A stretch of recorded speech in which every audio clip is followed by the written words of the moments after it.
got some crucial information to share. So, you want to start off, first of all, get yourself like one of these apps. Like I use a Chronometer. Get yourself an app, track your calories, track your macros. It's real easy. That's the first step.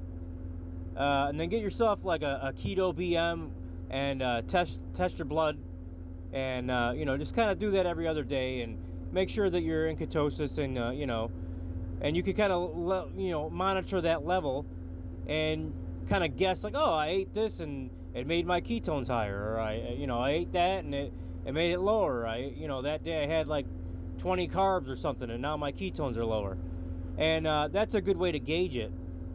And I did some deep thinking, and because I've done keto 4 times, and I've cut 4 times with keto, and I remember back to the first time I did it, I got like pretty ripped and vascular, down to I measured one time was a 9% body fat, and the only difference that time was actually that I did an 18-6 fast, and right now I'm doing like a 16-8.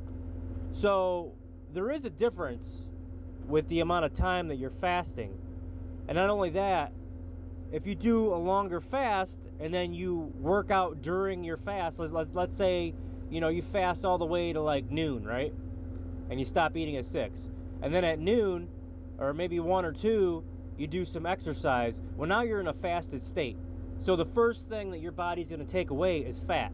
So when you work out in a fasted state, it's gonna add to your lean factor that much more.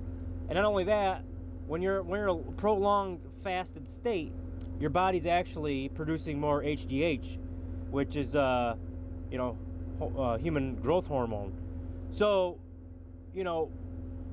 doing your strength training or cardio at the end of your fast is also beneficial, and even fasting longer than a 16-8 and going for like an 18-6 is even more beneficial. I mean, obviously you gotta keep your calories at a certain level. Like, for me, for instance, I'm like 161 right now, and like a mild weight loss would be like 2,000 to like 2,100 calories. And then if you want to go more aggressive and lose weight faster than that, then you could lower it even more. But obviously, when you speed up the process, you're going to be giving away some muscle as you do it.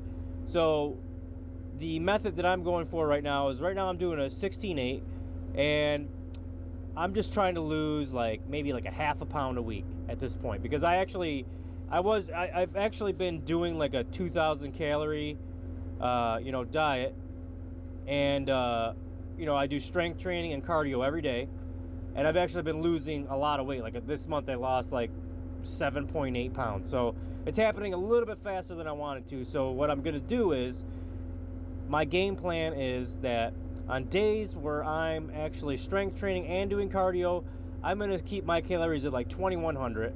And then my off days, or maybe I'm just doing light cardio and not doing any strength training, then I'll lower my calories down to maybe 2,000, because I don't need all those calories. And that's the adjustment I'm going to make for now. But as an update to what I'm doing right now, it's going pretty well. I probably started at 27-28% body fat, and I'm at week 7 now. I've lost 8 pounds, and basically I'm maybe down to 20-25% body fat now, maybe at the higher end of that. Starting to have some abs poking through, some veins poking through, but the coolest thing about this time, since I've been kind of cutting slower than before, is that I'm completely keeping my strength.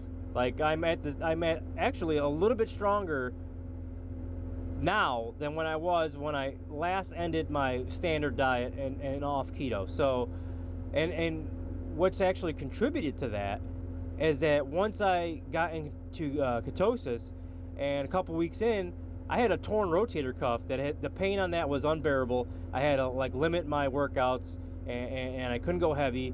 That is gone because of the fasting and autophagy, or however you pronounce that word. Basically, that's the your body rebuilding itself and healing itself through fasting, and and eating a ketogenic diet. Well, that has completely healed my shoulder, and now I'm at 100% operating range here, baby. So yeah, that's just some things to take away from this, so things are going great. Other things to consider is the diet and what you're actually eating. This time around, I'm having a little bit more difficulty with just sticking to just strict, like, let's say for instance steak or eggs or whatever. I've been kind of exploring. I'm not only that, I'm making different meals that I've recipes that I've looked up, and I've started. I'll eat like these Quest peanut butter cups, which are just basically, they got like one net carb, which I don't really go by net carbs. I go by totals because there are some calories hidden in that fiber there. So, and there's a lot of bloating and things like that, but I'm trying to get back to just a strict, basic, pure diet instead of like these snacks and treats and things like that. You want to kind of stay away from that kind of stuff because it's going to limit your progress. Not only that, there's always carbs associated with those treats and that, and you want to do away with that. Limit the carbs as much as you can.